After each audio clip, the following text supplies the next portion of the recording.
Straw Hut Media. Well, that's never the reason I started getting into drag. I wasn't getting into drag to be like, yeah, I need to change people's minds out there. I think it's one of the most magical things about drag and about Drag Race, if I'm going to be specific, because it was able to bridge this gap and kind of show people, if you can really get it, the magic of why this is such an important art form to us. Brace yourselves, because today we're talking with the one and only Yvie Oddly, who took the world by storm when she strutted her way to victory in the 11th season of RuPaul's Drag Race.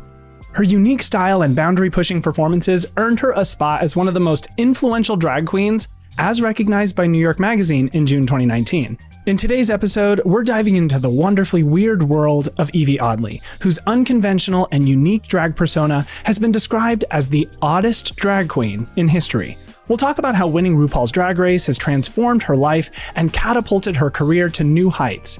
But what truly sets Yvie apart is her unapologetic and fearless expression of individuality. Her drag persona, far from being a beacon of femininity, celebrates the strange and the extraordinary, inspiring a generation to embrace their quirks, stand tall in their uniqueness, and dare to be different. Yvie also shares the huge impact her fellow drag performers had on her craft, emphasizing the central role of collaboration and community in drag culture. And for you Yvie Oddly fans out there, get ready to add a new title to your summer reading list. Her memoir, All About Yvie Into the Oddity, is out now. Hi, I'm Yvie Oddly, and this is Pride.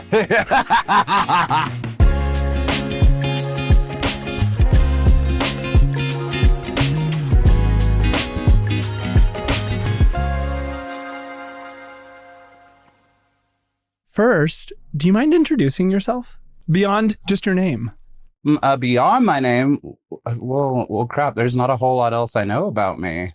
You have been called the oddest drag queen in history. I mean, that's pretty fascinating in itself. So if you were to describe who you are, who are you? You know, I'm a single mother who works 2 jobs. I love my kids and I never stop. But outside of a Reba song, you know what's funny is I think I'm just your run of the mill local weirdo queen. Like, I don't think I'm the weirdest queen to ever have existed. I just represent what everybody has in their scene, in their city, in their friend circle, which is that one bitch that you don't really understand, but she's magical for being who she is. The magical bitch with a sultry lip.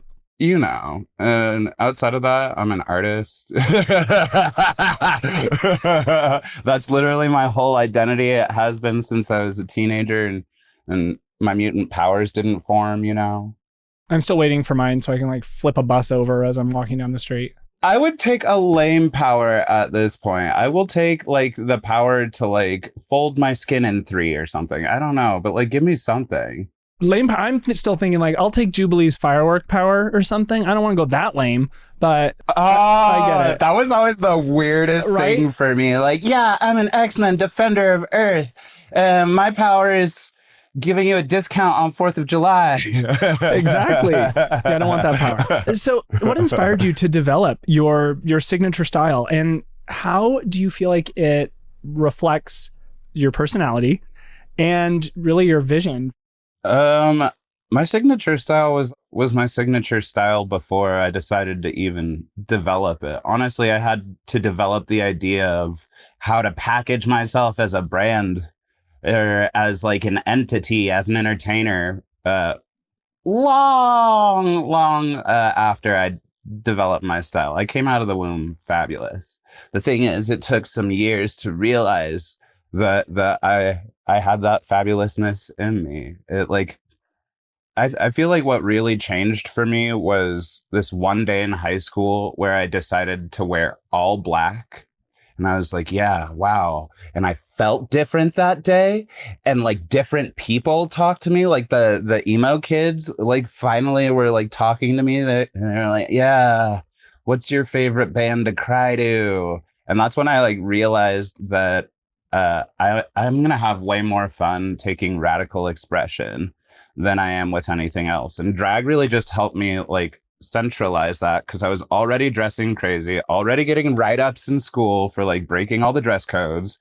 And drag was just an opportunity to be like, okay, here's how you can focus that. And, just like show people what you could and would dress like if it didn't take 4 hours every day. How did you find drag? Like where was your first encounter with drag, and when did you decide I want to try that? I mean, I don't know my first technical encounter with it. I guess when I started becoming aware of it, really, was my first boyfriend was obsessed with RuPaul's Drag Race. And I was like, oh, yeah, like I've heard of drag queens before. I've heard of this RuPaul. She had that like one song that I liked a lot when I was a kid. Yeah, yeah. And then I like watched the season with him, and uh I secretly fell in love with drag. I really like the idea of what I saw on TV, but then when I turned 18 and started going out to the clubs and stuff, I have to admit it still like took me a second to really grapple with the actuality of being around drag queens. Like it's a lot to put up with. A lot of fabulousness, right? Yeah, a lot of fabulousness, and with that comes knowing that you're fabulous. So, traipsing around that when you're like fresh out of the closet took a second to adjust. The first time you watched it, did you watch it and think like I could do that, and not only could I do it and be on RuPaul's Drag Race, I could win? No.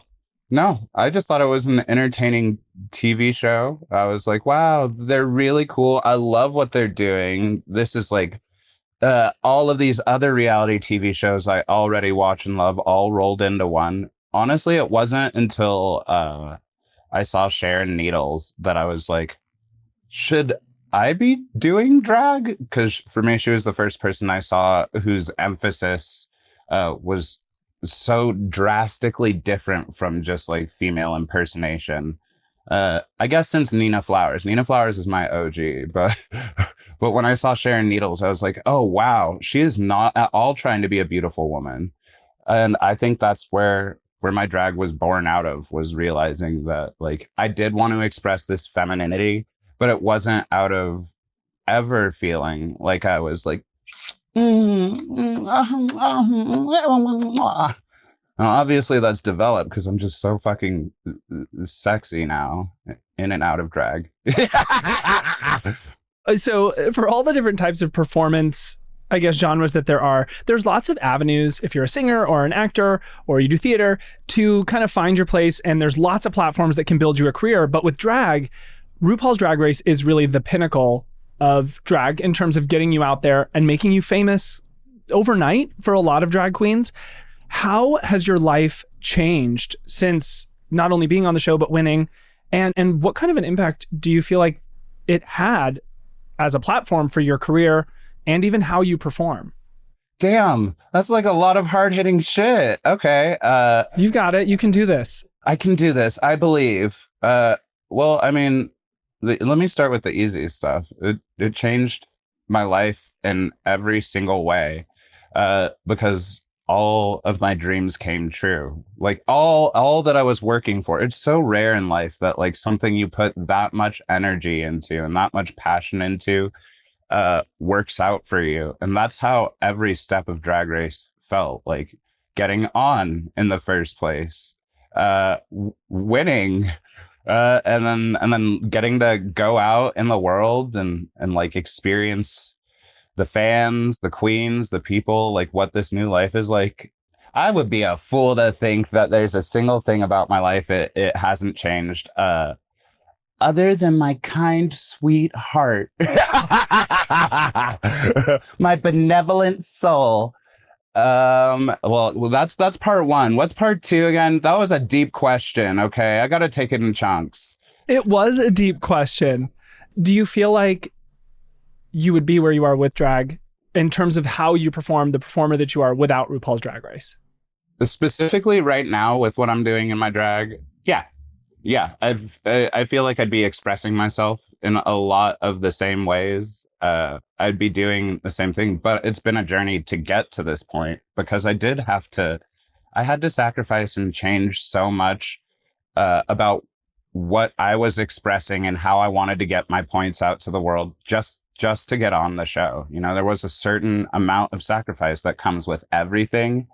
And what I've just been realizing in this last year is that I hadn't broken out of the sacrifices I made for that show. You know, I knew that to be successful on it, I'd have to become a better drag queen. I'd have to brush my hair. I'd have to wear nails. I'd have to like focus a lot more on the feminine illusion.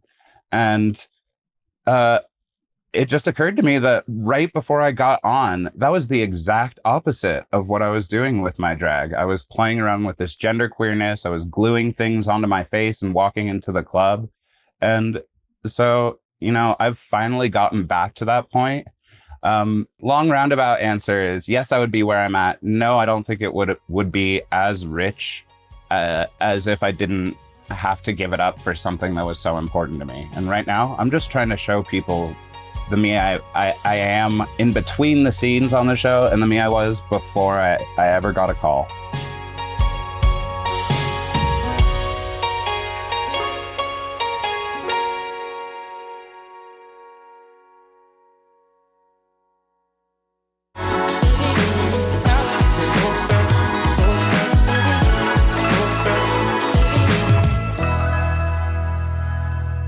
I mean, drag has gone from being something that really only the queer community enjoyed in live event format into something that, you know, premiered on Logo and eventually onto VH1 and became a mainstream phenomenon in a lot of ways. It's now an introduction for a lot of the straight community, the cis community into queerness.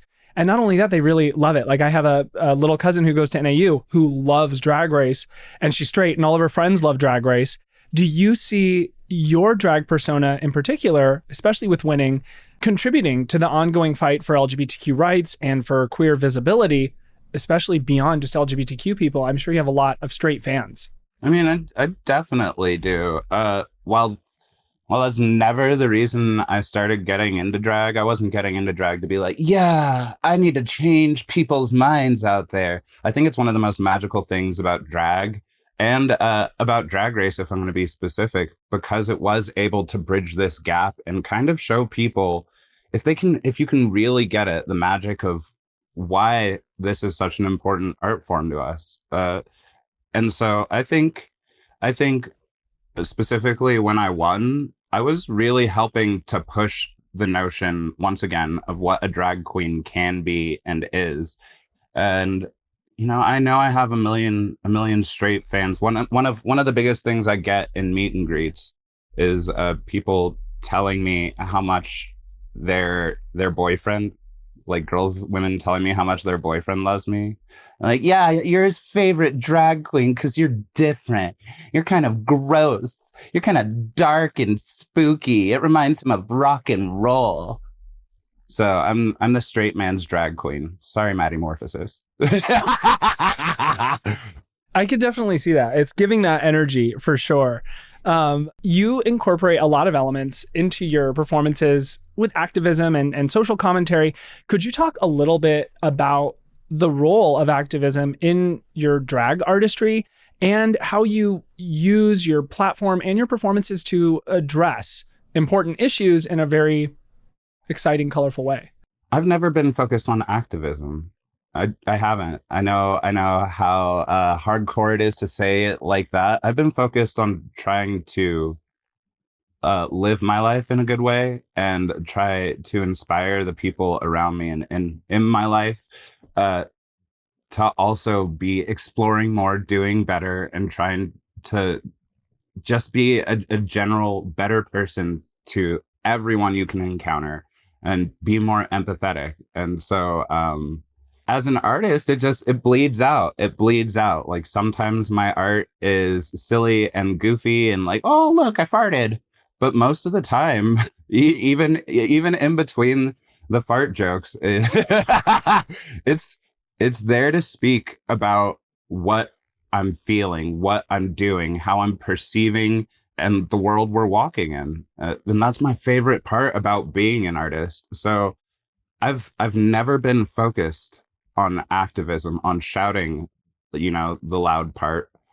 as much as I am expressing and challenging how people can think about that. Like when I come out, a lot of my drag, especially post Drag Race, was about my relationship to being mixed race and trying to challenge how people perceive me racially. And it was never by me coming out and being like, and here's a number about being a mixed race person in America. It was more just making a piece of art that will hopefully speak for itself in more an entertaining way, like rather than hitting people over the head. So I think my contribution to the importance of drag as a form of activism is by being completely authentic with my motivations and with my inspirations, specifically when I'm storytelling, you know?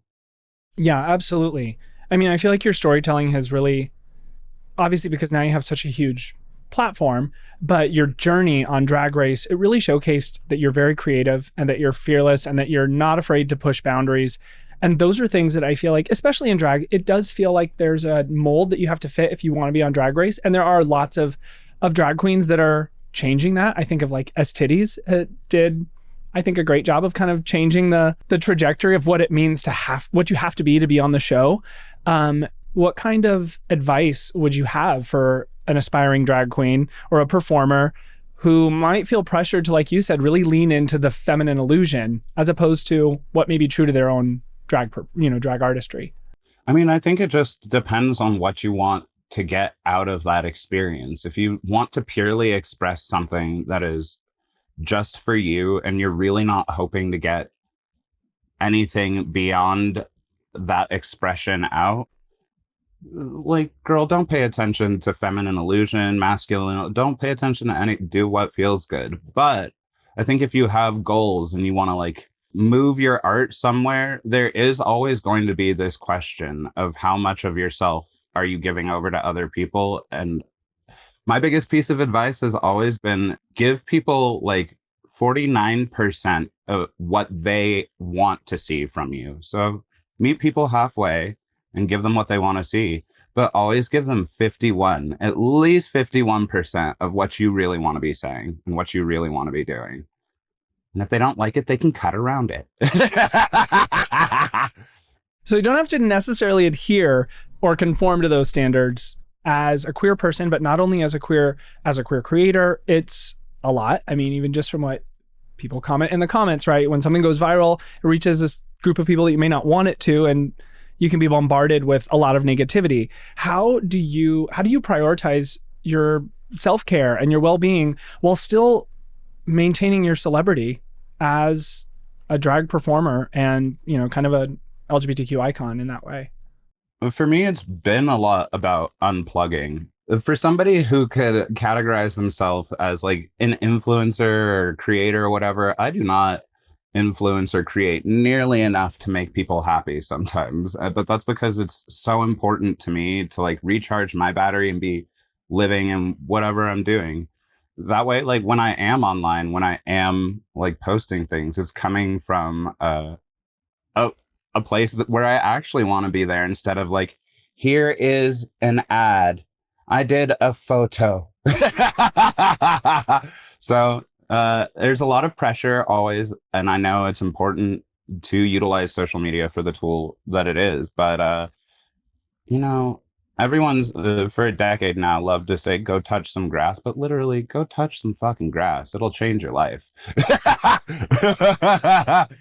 Do you find support in the drag community itself? I mean, I think collaboration community is central to drag culture, right? But there's also this perceived notion of like rivalry among, you know, drag performers. Could you share any memorable experiences in which you like connected with another queen or another queen helped you with something? Honestly, that's been my whole career. My whole drag journey has been other queens helping me out. And the hardest lesson that I had to learn, and it took me a few years to learn when I first started doing drag, was that you do need help. You do need advice. You do need friends. You do need to like give into other people. And I had entered into the world of drag specifically trying to be the best and like show why I was so bored with what was going on around me. And it was isolating me from a lot of really, really beautiful people and really amazing perspectives. So, um, literally just the beginning of my drag career, I was like, I'm going to do this on my own. I don't need a drag mother. I've got Google. And then I finally started listening to queens. When they were critiquing my makeup and shit, instead of taking it as some personal assault on me, it was, oh, I could be trying things differently. Oh, and the more you work with other people, the more you exist with other people, the broader perspective you have. And for me, at least, I think the better artist it makes you.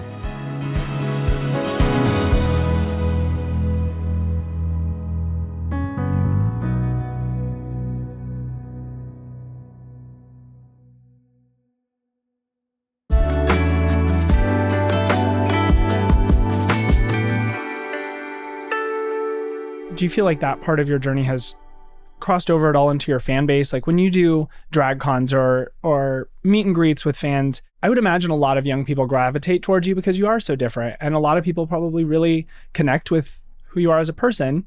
I mean, does that happen a lot? And if so, like, how does that make you feel? It's kind of weird. It does happen a lot.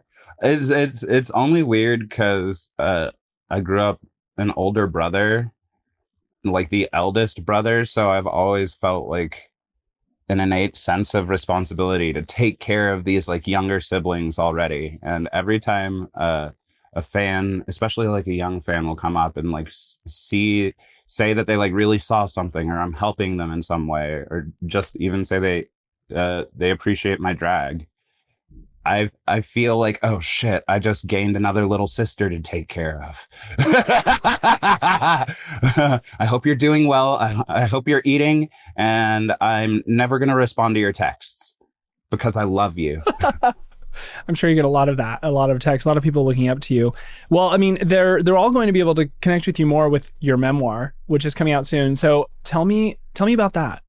All About Yvie has been this completely magical process, specifically because, one of my jobs as a drag queen, as an entertainer, as a person at whatever level of whatever I'm at, is to share myself with people and share my story with people and hope that those stories do something for someone else. That's all we do as human beings. We just walk up to each other and say, oh yeah, here's how my day went. And, hope it affects somebody else too. So when Michael came to me, like, wanting to tell my story, I don't know. It felt very, very right, especially outside of the context of Drag Race, where their ultimate goal is to make a TV show. That's the job they have to do. So they don't have time to like talk about how you stubbed your toe and it changed your life or whatever. And it was just so wild opening up to one person for this long in this many ways. I'm so thankful that he came to me and really dug a lot of it out, because it forces you to confront your truths. And now anybody who's ever needed to get a lesson out of me that wasn't shown on Drag Race, wants to get to know me a little bit better, is curious about like my favorite sexual positions, all of that is in All About Yvie. Did it feel like a therapy session working through the memoir? It definitely did. The wildest part about these therapy sessions is, I literally cried every single time. Every meeting I had with Michael, was like, oh, and there's where that trauma comes in. Oh, but this is where I finally felt like somebody. The craziest part of all of the therapy, though, was definitely getting to read the book back, because Michael also interviewed, my family, my friends, the queens from Drag Race I've worked with.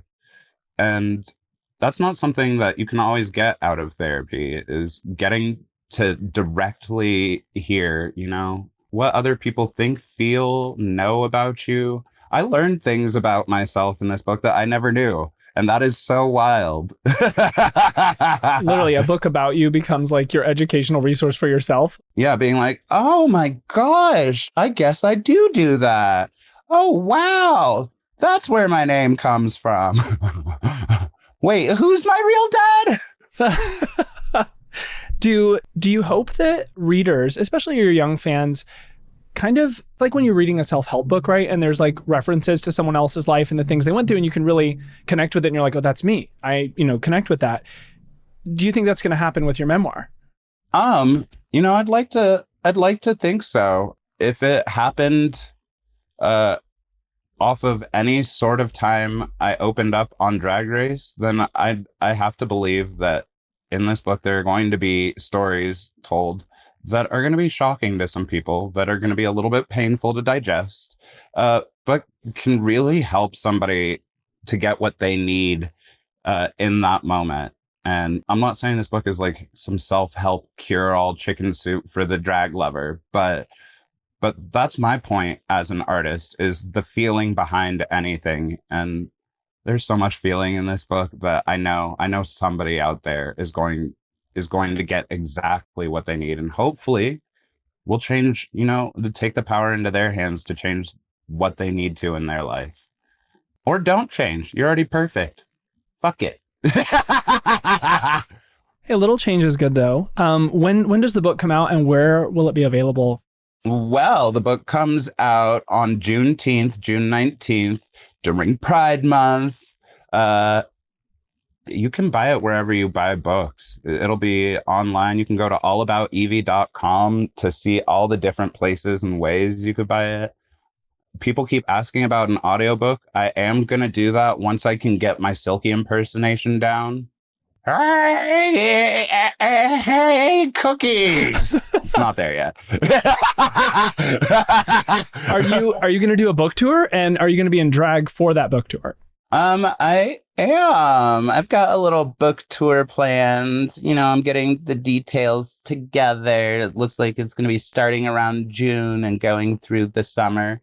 I'm such a scatterbrained person that I can't just do a book tour. So I might also be planning a show to tag along with it. So if I'm not in drag every single time you see a place where I'm holding books, I will definitely be in drag that night, throwing my puss into the pavement. What else do you have going on beyond the book? I really want to hear you say Disney is casting me in the live action version of Princess and the Frog as Shadow Man, because that's the vibe I've gotten this entire interview. I'm waiting for it. This was my audition tape. I'll hit a note for you. There's a lot I'm working on. I don't know why, but at least once a day, I have to realize that I'm capable of doing anything. And so today I realized I'm capable of doing anything. I've been working on some music that I'm capable of doing. I've got some theater opportunities coming up. I'm working on a new one-woman show. I'm working on ways for people to see the one-woman show I've already done. I'm considering doing OnlyFans someday. If I'm considering it. So is Ryan. Everyone is at this point. Just always like, why am I still having sex for complete free? What? Yeah. Like, do you think people would pay for the pod if we do it naked? Yes, especially if you get like a good foot shot. Yeah. With like splayed toes. Yeah. Okay. I'm down. Yeah. Thank you so much for coming on today. I really appreciate you being on the podcast. This was a lot of fun. Of course. Thank you for letting me spew my chaos at you.